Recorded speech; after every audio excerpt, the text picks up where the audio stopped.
ঢাকা মহানগর গোয়েন্দা পুলিশের আলোচিত কর্মকর্তা হারুনুর রশিদকে বদলি করা হয়েছে।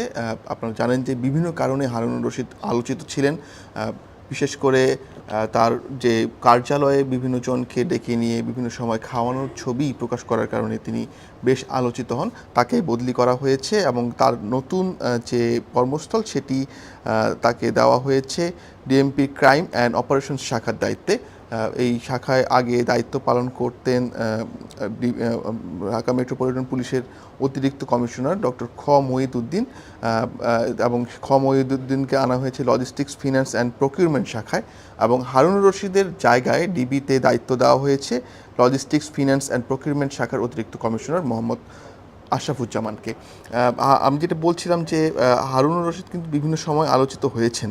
সম্প্রতি তিনি নতুন করে আলোচনায় আসেন কোটা সংস্কার আন্দোলনের 6 জন সমন্বয়কের সাথে খাবারের একটি ছবি নিজের ফেসবুকে পোস্ট করাকে কেন্দ্র করে, এবং এই পোস্ট করার পরে একটি মামলার শুনানিতে, একটি রিট মামলার শুনানিতে হাইকোর্ট বেশ উষ্মা প্রকাশ করেন তার এই কর্মকাণ্ডে, এবং সে সময় হাইকোর্ট কিন্তু বলেছিলেন যে ডিবি অফিসে খাবার খাইয়ে ফেসবুকে ছবি প্রকাশ করা জাতির সঙ্গে মশকরার শামিল। এবং এই ঘটনার পর কিন্তু নতুন করে তিনি আবার আলোচনায় আসেন, এবং আমরা দেখেছি যে এর পরপরই এই 6 জন সমন্বয়কের যে অভিভাবক তাদের সাথেও খাওয়ার একটি ছবি ফেসবুকে বেশ আলোচনার সৃষ্টি করে।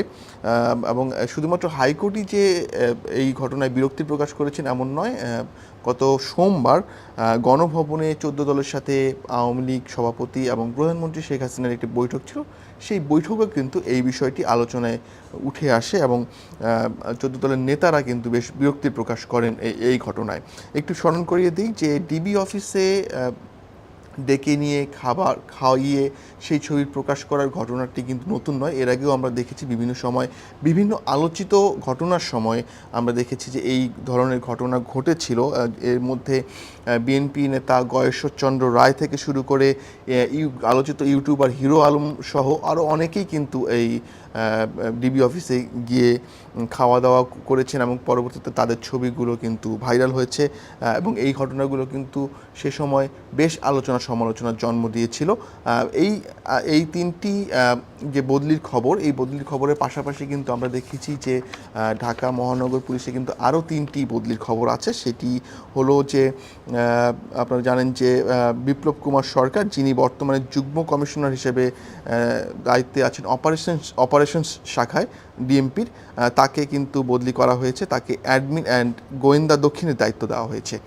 অন্যদিকে সঞ্জিত কুমার রায়, যিনি বর্তমানে যুগ্ম পুলিশ কমিশনার হিসেবে দায়িত্বে আছেন অ্যাডমিন অ্যান্ড গোয়েন্দা দক্ষিণ শাখার, তাকে বদলি করা হয়েছে গোয়েন্দা উত্তরে। একই পদে তিনি সেখানে দায়িত্ব পালন করবেন। আর বদলি করা হয়েছে খন্দকার নুরুন্নবীকে, তিনি যুগ্ম কমিশনার হিসেবে গোয়েন্দা উত্তরে দায়িত্ব পালন করছেন, তিনি যাচ্ছেন অপারেশন শাখায়।